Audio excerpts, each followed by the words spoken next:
الفيلم ده للمخرج الكبير محمد عبد العزيز، اللي يبقى وارد الفيلم وارد الفيلم.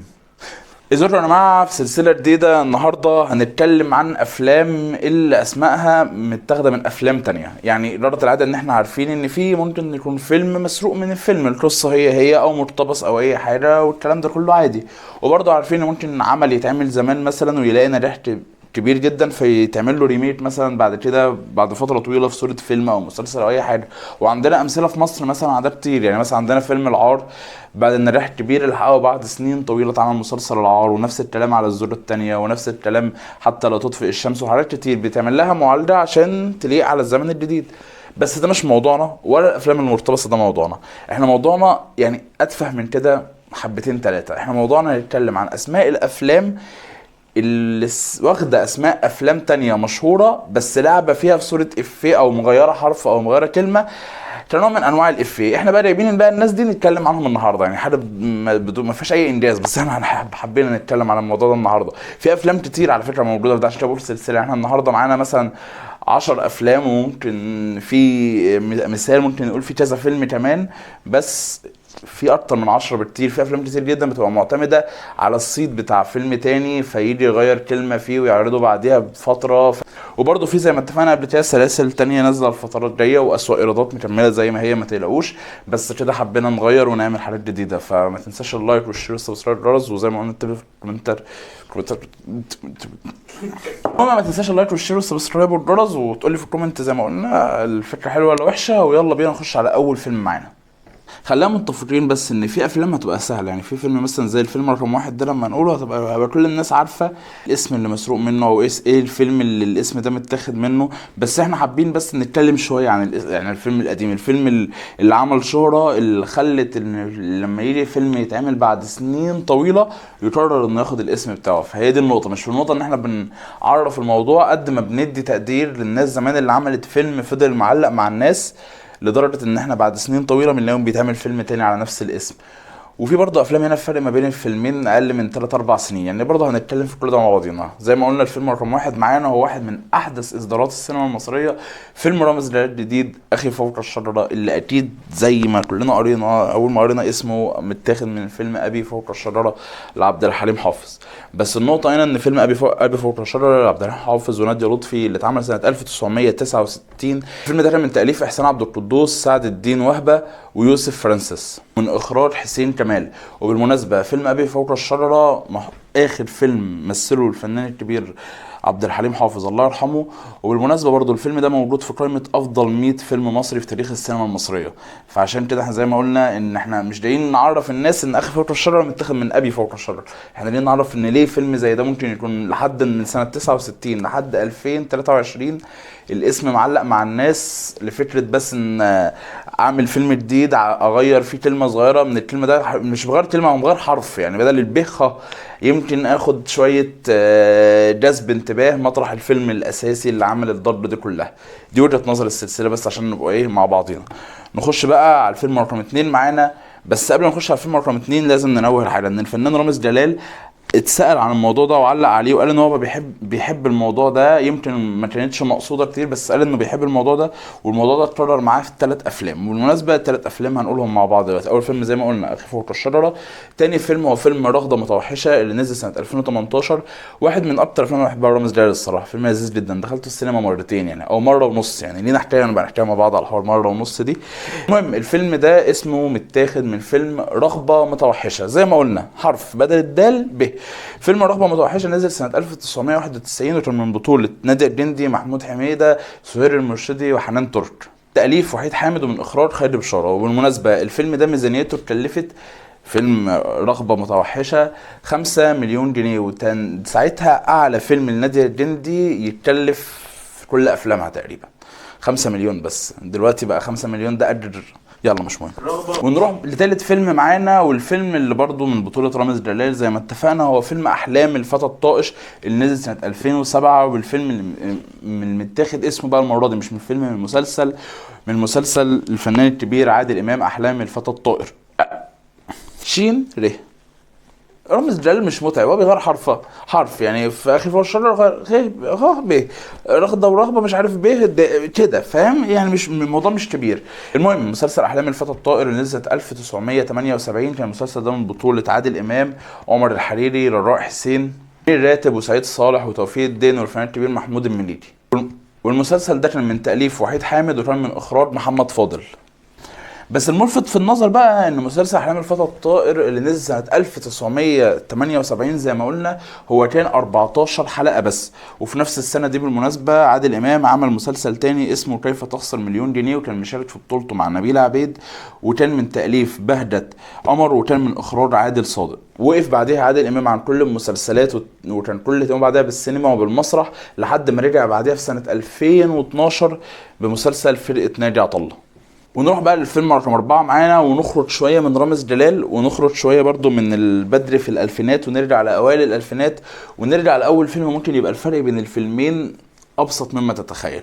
يعني احنا دلوقتي بنتكلم عن فيلم صعيدي رايح جاي اللي نزل سنة 2001 بطولة هاني رمزي، أغلب الناس عارفين.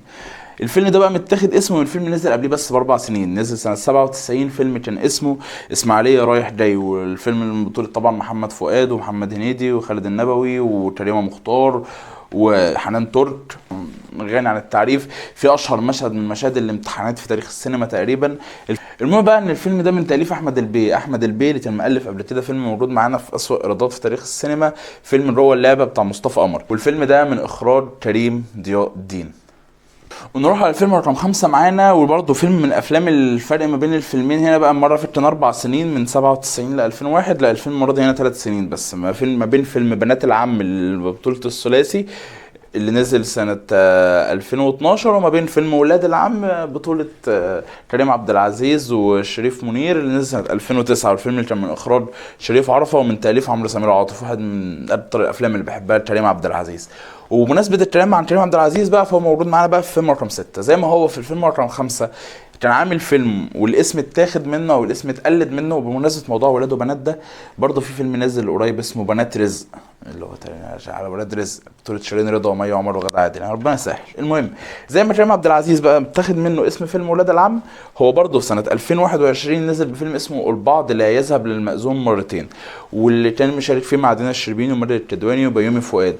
والفيلم ده متاخد بقى قصته مش في البعض لا يذهب للمأذون مرتين، الفيلم ده بالظبط اسم الاساسي اللي متاخد منه. انا بقول كلام كتير جدا انا مش عارف انا ليه بقوله دلوقتي. وزي ما كريم عبد العزيز في ولاد العم كان المظلوم واللي اتاخد اسم الفيلم بتاعه وبعدين بقى بنات العم، كريم عبد العزيز في 2021 رجع وانتقم وعمل فيلم اسمه البعض لا يذهب للمأذون مرتين مع دينا الشربيني وماجد الكدواني.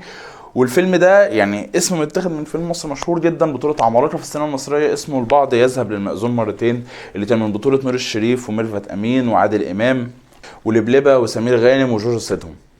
والفيلم ده من تأليف فاروق صبري. بس الصراحة هنا الاقتباس او السرقه اللي عملها كريم عبد العزيز انا شايفها مشروع، لان اخراج الفيلم ده للمخرج الكبير محمد عبد العزيز اللي يبقى والد الفيلم والد الفيلم، يبقى اخراج محمد عبد العزيز والد المخرج يبقى اخراج الفيلم ده اخراج المخرج الكبير محمد عبد العزيز والد الفنان كريم عبد العزيز، اللي برضه بالمناسبه مثل وهو صغير في الفيلم البعض يذهب للمأذون مرتين، فلما كبر هو حوله، يعني الراجل ما اعتبرش برضه صراحه، احنا ظلمناه الصراحه.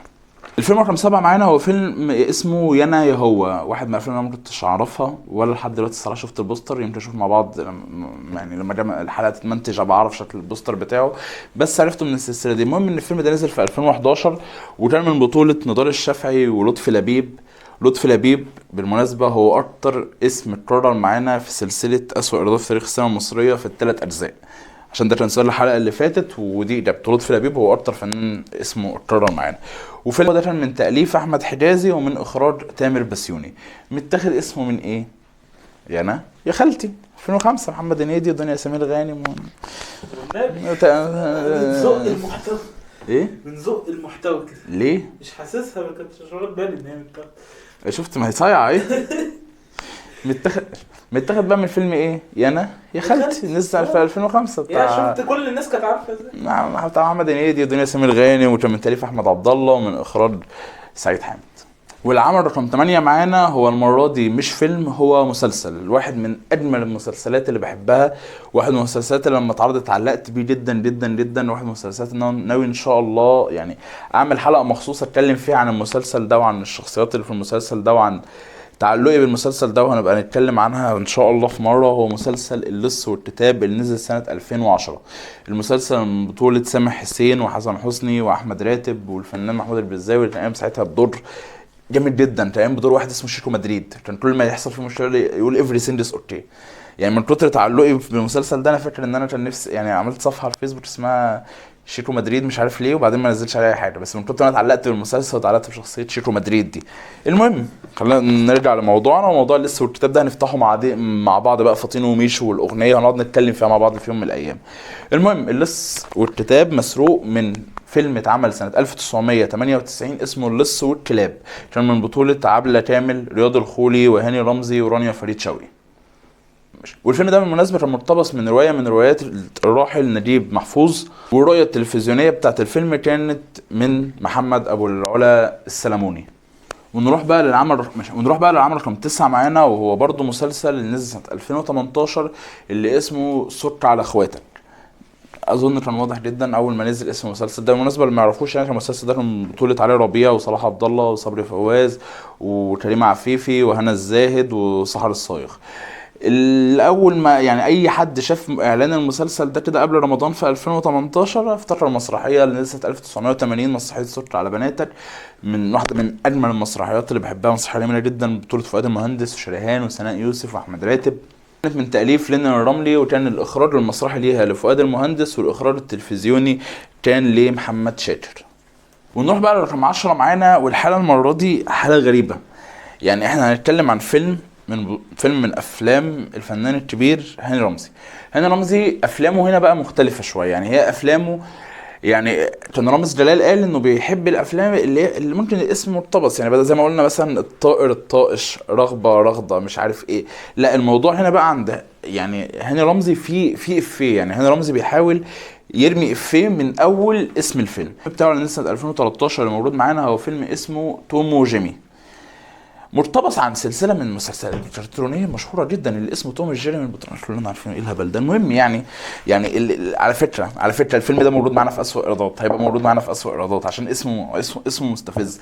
بس الفكره كلها في اللي احنا عايزين نقوله ان هاني رمزي بيحب يرمي الافيه. يعني هاني رمزي ليه فيلم اسمه سامي اكسيد الكربون بدل ثاني اكسيد الكربون، ليه فيلم اسمه نوم التلات بدل يوم التلات، ليه نيمس بوند بدل جيمس بوند، ليه فيلم اسمه الرجل الغامض بسلامته، ده من اغنيه بقى. يعني هنا بقى الجديده بقى، يعني اخر عمل معانا هو الرجل الغامض بسلامته، متاخد من اغنيه للفنان الكبير سعاد حسني، الرجل الغامض بسلامته، او مشهوره الاغنيه دي برضو يا واد يا تقيل، كانت معناها يعني واحده من اشهر الاغاني هي اللي اتعمل عليها اسم الفيلم ده.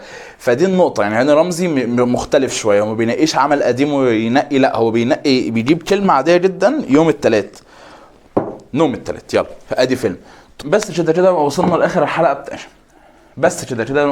الحلقه بتاعتنا. يا رب تكون فكره السلسله عجبتكم، وشوف برضو عايز اعرف ارائكم، عايزين نكمل فيها ولا لا. وبرضو في زي ما قلنا في حاجات كتير نازله الفتره الجايه، فما تنساش برضو عشان تتابعوا باول، ومشترك اشترك وتعمل لايك وشير.